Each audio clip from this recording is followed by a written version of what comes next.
Today's question: I don't really like doing certain aspects of my workout. Is there any advice you could give on doing them?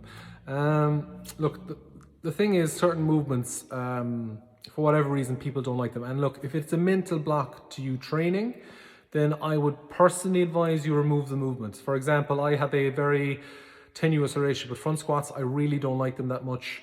And if I have to do them, I kind of find reasons not to train. And I own a gym and I love training. So if you don't like doing them, then try and find maybe an alternative to doing them so that you can still do. So for example, safety bar squats, if you're doing front squats or goblet squats, whatever. Now, another tip though is if you do like them, so for example, sled pushes, let's say you enjoy the sled, but you're kind of not motivated to do the sled. Or another aspect of training, maybe it's mobility work, maybe it's something, whatever, let's just say that, maybe it's front squats. A thing I do where if I know I have to include it in my training, but I don't really enjoy it, is to find a way to kind of combine it with things I do enjoy.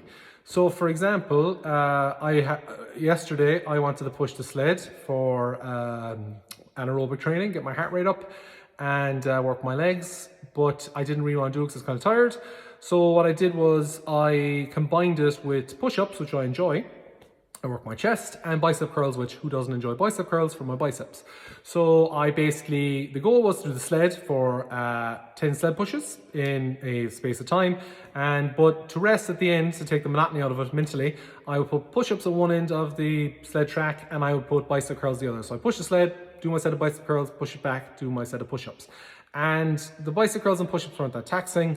They were just basically to break up a monotony. I didn't push myself to failure, but the main goal was the sled work. And it's the same with different things like that. So, like for example, with mobility work, I'm not a big fan of mobility work, but if my hips are tight or there's some part of my body that needs proper mobility work, I work it into different routines. So if I'm, for example, doing bench press, and not working my legs, for example, I'm resting between sets, I might actually do a couch stretch or a hip stretch or a glute stretch just to loosen up that area, get the benefits of mobility work, but basically I'm doing it between my resting sets of the bench. So I'm enjoying the bench press, I'm doing that, but I'm also getting my mobility work in, and rather than like facing into mobility work in my warm-up where I'm like, oh, I don't really want to do that, so it's demotivating me to train, I'll just put it into different parts of my workout so I still get it done.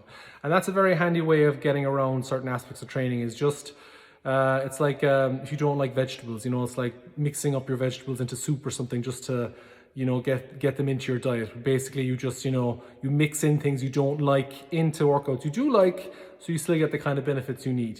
So just simple stuff like that, guys, is very useful to get you motivated to train, do the things you should do if there's no real alternatives. But again, if you absolutely hate it, you shouldn't do it. But if you know that you get benefit from it and you should really do it, then try and find a way to work it in to your training program via adding into stuff you do like. All right, guys, I hope that helps. If you have any questions, you can ask in the comments below, or if you have any tips like that or workouts you'd like to do, or you do that, make you do the things you don't want to do, let us know in the comments. And as always, hope you have a good day, and we'll talk to you later. Cheers.